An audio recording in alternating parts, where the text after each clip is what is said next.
Recimo, muče vprašanje za vas, po mojem mnenju ima Maribor boljši urbanizem, ne, od Ljubljane, na nekem tem nivoju, kako se gradi prav te motive, vogal, ulica, trg, park in tako naprej, ne, so bolj artikulirani. Ja, se to prepoznavajo zdaj. Ja, in kje je razlika recimo tukaj zgodovinsko? Zakaj se Maribor v bistvu bolj urbanistično razvija ali pa ima boljšo zgodovino kot Ljubljana? Ja, jaz mislim, da tam je bila le tradicija urbanistov, kot je Humek, ne?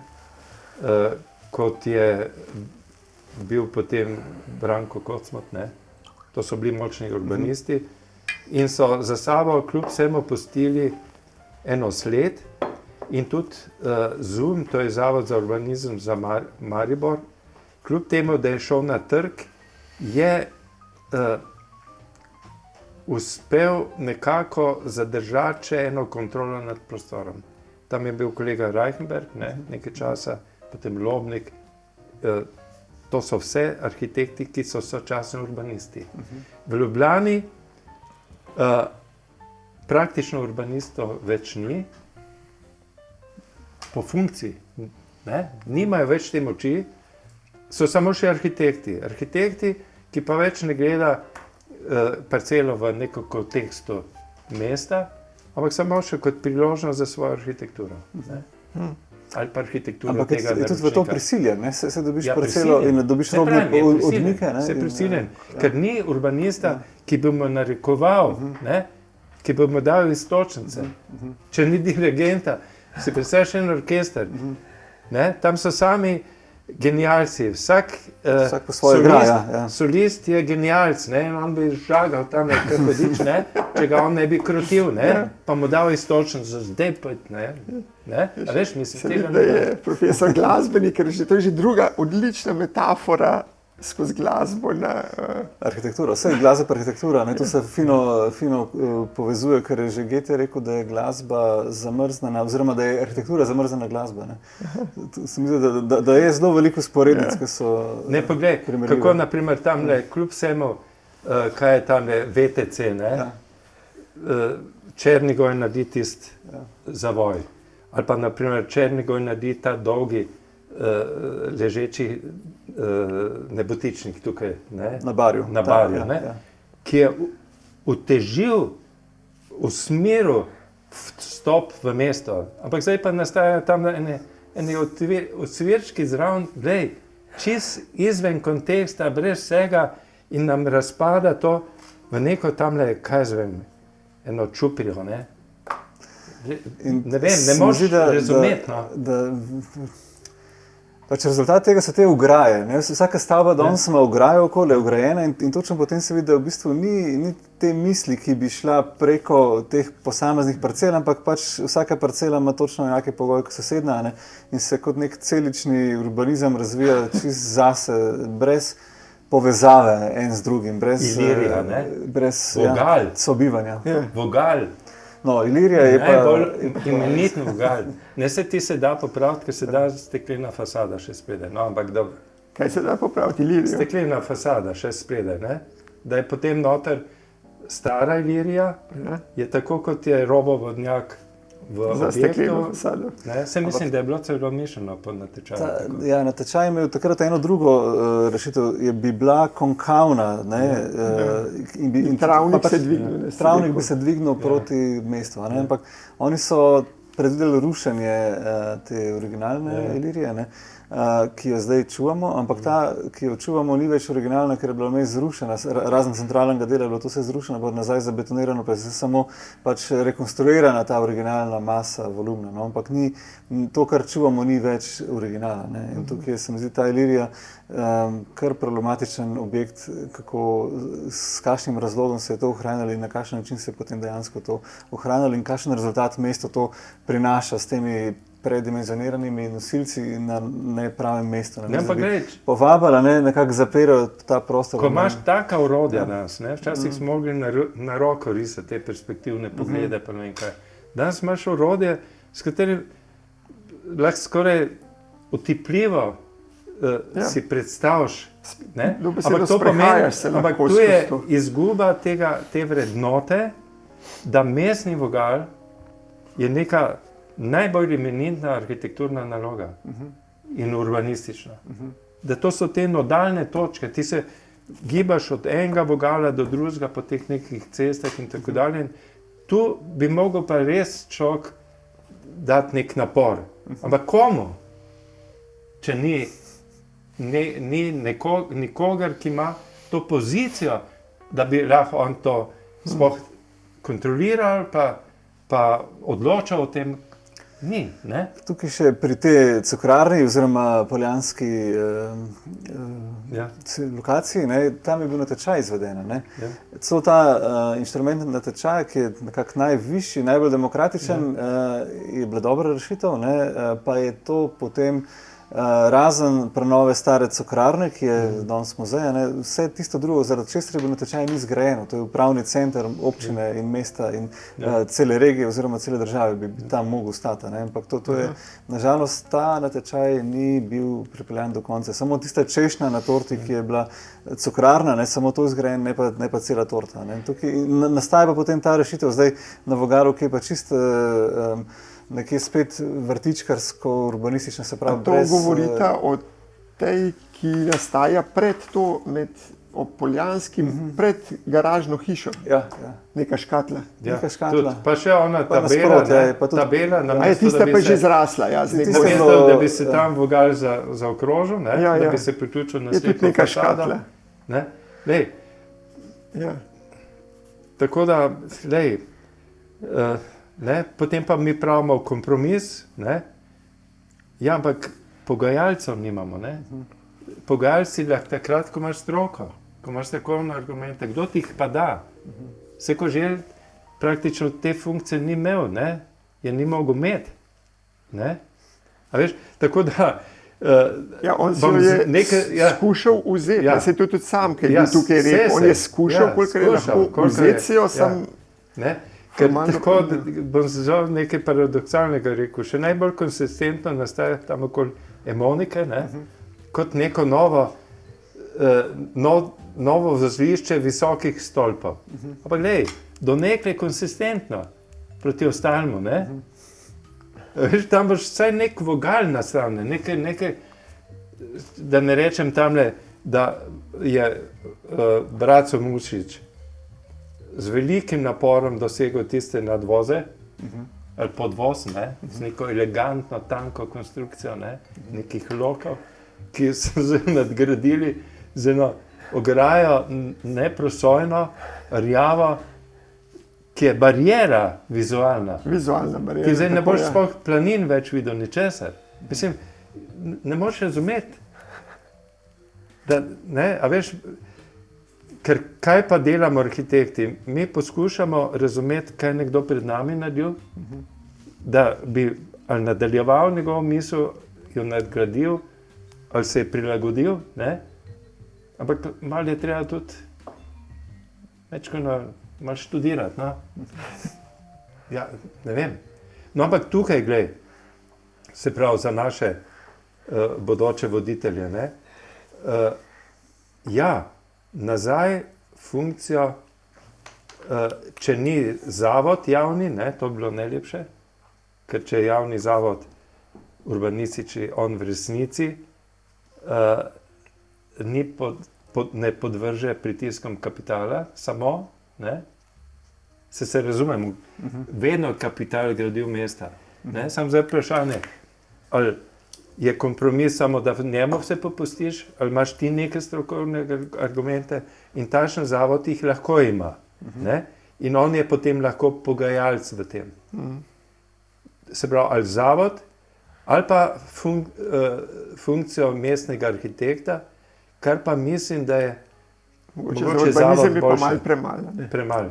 Zavod bi mogel biti. Mislim, da še ena stvar, in sicer pač beseda kapitala. Tudi ta se mi zdi kar kontaminirana, ker se vedno jemlje, da kapital nekdo spet s slabim namenom. Ampak kapital v bistvu ni sam po sebi ne dober, ne slab, nima te moralne komponente. Pa pač je kapital, ki nam lahko omogoči nekaj dobrega ali pa nekaj slabega. Ne? In zdaj tukaj se mi zdi, da urbanizem, njegova glavna naloga bi mogla biti, da daje kapitalu možnost delati nekaj, kar bo tudi v javnem dobrem. Pač interes nekoga, ki pa upravlja s kapitalom, je seveda to, da ne bo naredil minusa. Pač vsak, ki ima nekaj, kar vložil, bo želel to in prav je tako, multiplicirati, ampak da ob tem še gradi tisto, kar je javno dobro. To je tudi tisto, kar je nek smiseln urbanizem, po moje, bi moral delati, in bi mogel biti njegov cilj. Zdaj, ko pa smo v situaciji, ko se pa reče, kar je, se pravi, interes kapitala, pohlepen kapital, se pravi, da se ga že demonizira, je spet podoben kot tistemu, da vedno zakonodajo nastavljamo na to, da predpostavimo, da smo vsi barabe, pa je treba preprečevati vse te grozote. In tukaj se mi zdi spet to, da če se razume, da kapital lahko, če je pravilno usmerjen, veliko dobrega naredi. Odkaj so vse te mostrovine po svetu, ki jih hodimo gledati, ustvarjene s kapitalom. In tukaj jaz mislim, da se ta obrat v urbanizmu bi bil dobrodošel za bolj kvalitetno okolje. Ker seveda, zdaj nekdo, ki hoče nekaj zgraditi, nek developer, kaj pride zdaj in se, tako kot ste rekel, ne dobi drugega kot prazen plot. Mislim, parcelo in pol. Če to vse, kar mu je določeno, brez neke vizije, brez nekaj, bo najel arhitekta in bo arhitekt to naredil nekaj. Nekaj res. Če pa ta neka podlaga bila, ker ne bi se mogel bolj strinjati. To, da je, gledam malo Facebook, pa to, v hipu je grdi kapital, to je, mislim, fino. Pa ti, da je žepa, pa ne vem, kaj se bo zgodilo. Spomnim se, da po osamosvojitvi, si dobil neko naročilo, privatnika. Prej so to občine naročale, kakšna naselja pa to. Pa si prišel na Poljansko, na urbanizem. Pa so te gledali kot izdajalca. Da ti za kapital ti si se zdaj prodal kapitalu. Pa ni res. Hvala Bogu, da je bil kapital toliko razgledan, da je nekoga najel. Ne, to že, ampak tako kot si rekel, kapital se more oplemenititi. Stvar je pa zdaj, bi rekel, prepričevanja, iskanja nekega srednje mere, s tem, da ti kot mesto, oziroma kot neka urbanistična služba, bi mogel zastopati tukaj javni interes. In izplen iz tega. Pri Emoniki pravijo, najprej je bilo rečeno, kaj bojo vse naredili s to Emoniko, tudi za javno dobro, ali pa Anderlič je rekel, kaj bo vse naredili v tisti dvorani, pa ne vem kaj. Ni njegova krivda, niti od Emonike. Ampak od nas, ki imamo premalo, bi rekel, sposobnosti, pa rutine ali pa znanja, pri takšnem dogovarjanju. Mi se ne znamo dogovarjati. Mi popustimo in rečemo, smo mogli narediti kompromis. Ne kažem. Če si ti javni interes prodal, potem to ni kompromis. Pa bojo potem šli, pa ne bodo investirali. Bodo. Kapital se more realizirati. Samo on gleda tako, Dobro. Pravimo, družbeno odgovoren kapital, ampak rečemo, če ni, ga boš pa prisilil, da bo, Točno to, in to so okviri urbanizma, To postaviš možnosti za investiranje. In zato bi tukaj mogla biti ena močen takšen, rečemo, zavod, ali pa kakorkoli bi to imenoval, na koncesijo, kakorkoli, ampak ki bi imel res tudi eno znanje, en zgodovinski spomin, ki bi imel eno empatijo do tega mesta. Tako kot je bil včasih Luz, Pri Luzu so res, to so bili kadri, to je bila valilnica kadrov, to je bila še ena fakulteta, za ljudi, ki so šli tja, da so se izobrazili. Zdaj pa tega ni. In tudi na fakulteti imamo sicer zdaj študij. A Luza prav ni sploh več? Je, ampak je na trgu. Aha, se pravi privat firma, ki pač komercialna. In imamo na fakulteti zdaj študij urbanizma, ker smo mislili, da bo to za takšne bodoče urbaniste, mestne arhitekte in tako dalje, ampak se nimajo oporišča, kamor bi se primili, ko pride v stroko. Tu, če ima znanje. Ne? In tukaj bi mogla država potem, oziroma oblast nekaj narediti. Ne? Če smo zopet pri teh Sloveniji, kot celoti in njenih strateških ciljih, med katerimi je tudi ekonomska razvitost je ena nacionalna varnostna kategorija. Jaz mislim, da tukaj, tako, če govorimo spet o teh predvolilnih priložnostih, jaz mislim, da velike energije se zgublja tudi zato, ker ni regij. Jaz mislim, da če bi bile regije, bi se vse te prostorske načrti reševali za neko večje območje, ki ni država, ampak ki je pač regija v eni pisarni ali pa pač v eni inštituciji, in potem vsaka občina potrebovala manj enih kadrov, recimo zdaj imajo občine velike probleme, OPN sprejemati in tako naprej. Ampak občine, zdaj že 212 v Sloveniji, in je to, se mi zdi, da vsaka občina dela to v bistvu tudi vloge, ki bi jih lahko regija pokrivala, je spet razpršitev enega dela, vse gre počasneje zaradi tega, vse se nekako zgublja neko celostno sliko. Imaš kolesarsko stezo do roba občine naprej, ni več, recimo, če karikiramo. In tukaj bi, jaz mislim, da na nekem regijskem nivoju se veliko stvari že lahko bolj odločilo, bolj celostno in povezali potem tudi te občine v medsebojno. Po eni strani je v bistvu neka majhna skupnost najbolj pozna svoje potrebe in je v bistvu po svoje idealno, da je majhna skupnost. Tam, ko smo hodili po nekih teh ekskurzijah, tam po Vorarlbergu, so majhne skupnosti zelo dobro funkcionirale. Pa je tam, da 150 ljudi se še vsi poznajo med sabo. Neprofesionalni župan, pa s polovičnim časom zaposlena tajnica in so podelili vse, ravno zato, ker je verjetno pa neka regija še izven prevzela pa cel kup nekega overheada, pri nas pa čisto občino pade. Kje bo, Včeraj sem poslušal nek podcast o Katarini Veliki. Ona je bila izvrsten manipulator, v dobrem smislu, ker vemo, kaj je naredila. Ona je postala, v 10 letih je iz Rusije naredila eno državo primerljivo z ostalimi, evropskimi, celo na koncu boljše organizirana. Se je zelo malo prodala, tam nekim svojim ljubimcem pa to, ampak je na ta način spostavila, menda, 23 ministrov, ki so bili nekako zvesti v ideji, da bojo rešili to Rusijo. Se pravi, zdaj nekdo mora verjeti, da se te Slovenije kaj da narediti. Veš, mislim, nekdo, ki poskuša preseči to, da se bori za kako bi rekel, svojo stranko, svoj stolček, ne vem kaj, neka tehnična vlada, ne vem kaj. In, a se da? Ja, glej, nekdo bi mogel stopiti naprej pa reči, se poglej, pri županih tudi, smo imeli Hribarja, je tudi stopil naprej, Si predstavljaš, kaj naredil, če njega ne bilo, kaj bi bilo z Ljubljane, če ne bilo secesijskega dela. Tam bi bilo zopet neko sračje gnezdo, A veš, mislim. Vse tudi danes moramo reči, v zadnjih 10 letih, ta Ljubljana, ki je v mnogih potezah kaže eno moč, nekoga, ki je odločal.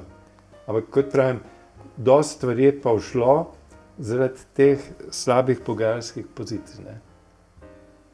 Ker tudi glavni odločevalci, ki nimajo za sabo močno stroko, so nemočni.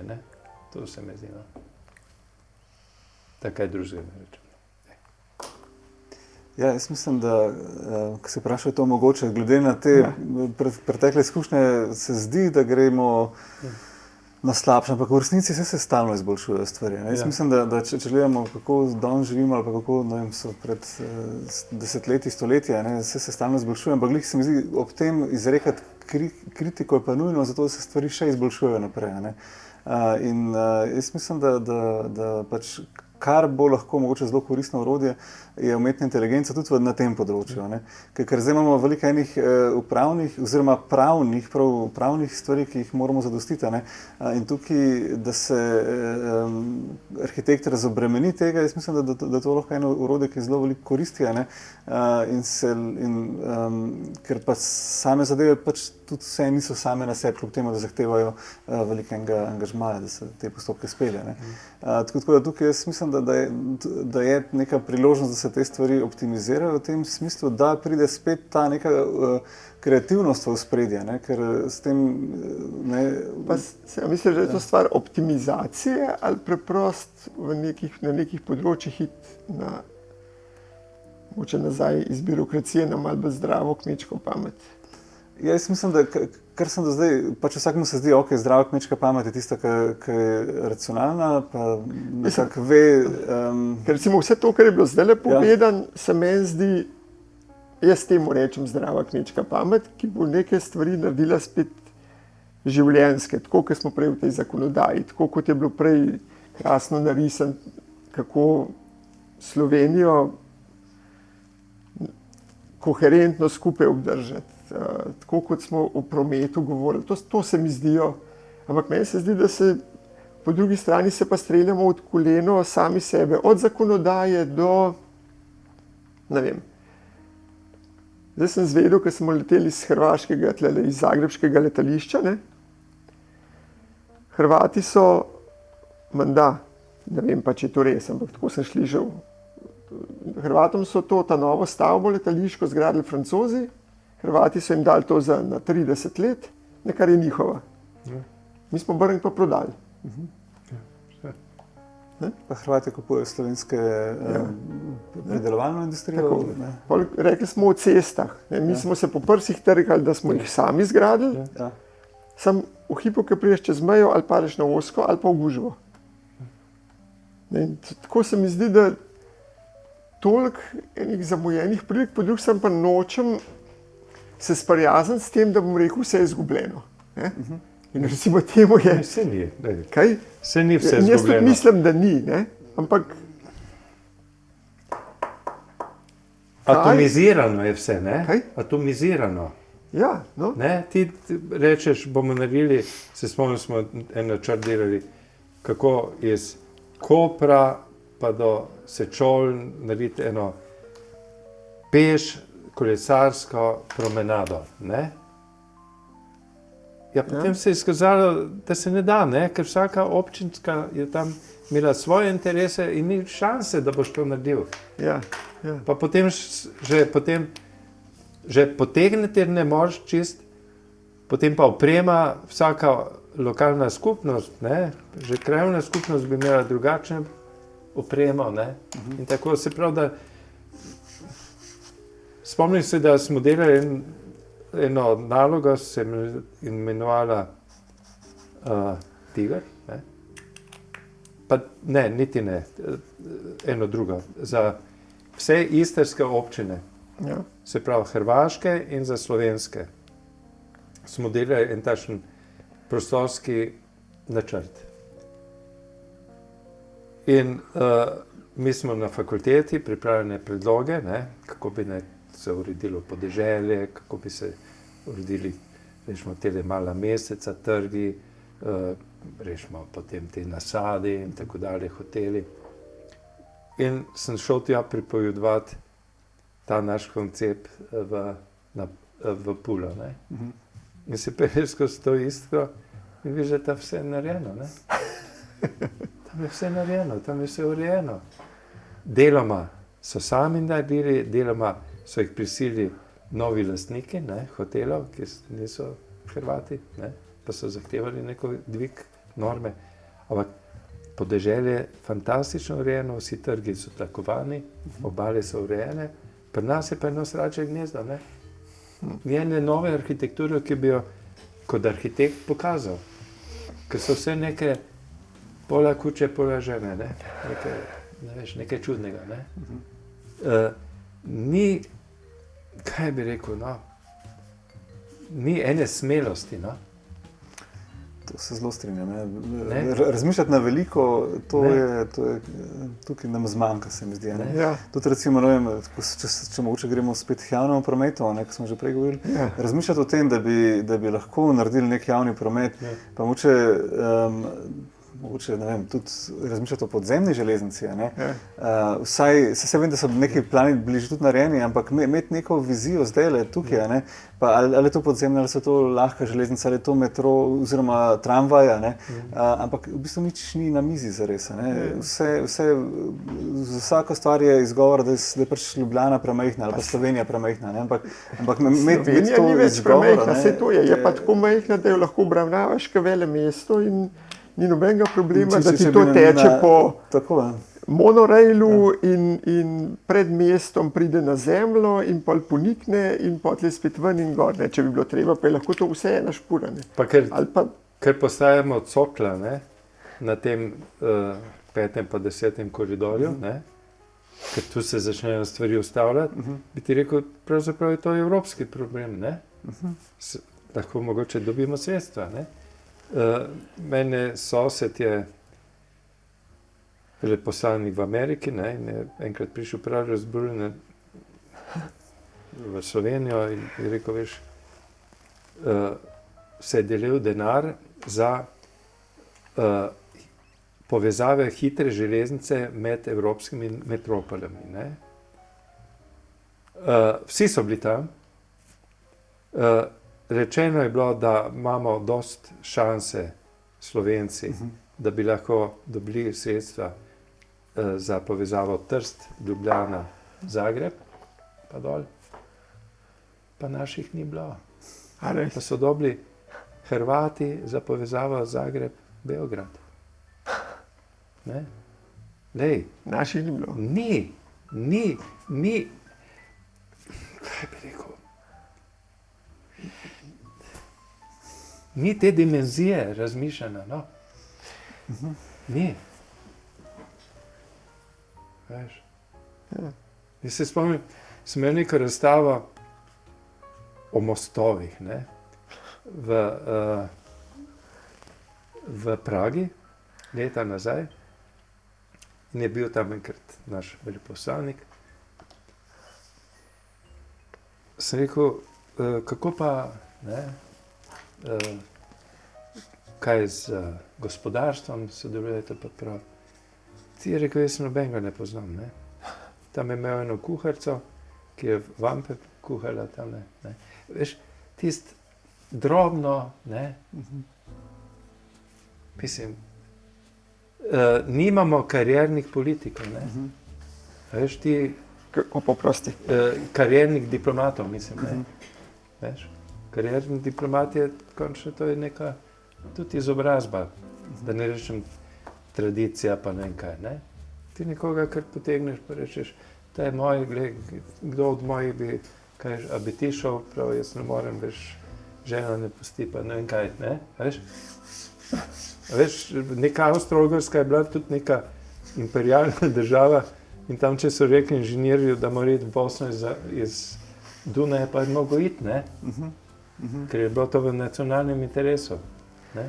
Danes pa smo, Drnovšek je enkrat napisal, se spomnim, ko je bil še premier, za Financial Times, imel intervju, pa so ga vprašali, kaj se mu zdi največja slabost Slovenije. Prav, toliko, da smo toliko samo zadovoljni. Ni več ambicije, gledaj, greš na hrib gor, gojzarje, pa uživaš v lepoti, ker ne moreš oporekati, ampak... Pa je fajn. No in kaj pa potem? Nič. Sem šel gor na hrib. Veš, mislim, premalo. Vse je res krasno. Mogoče celo tako za njega kot posameznika.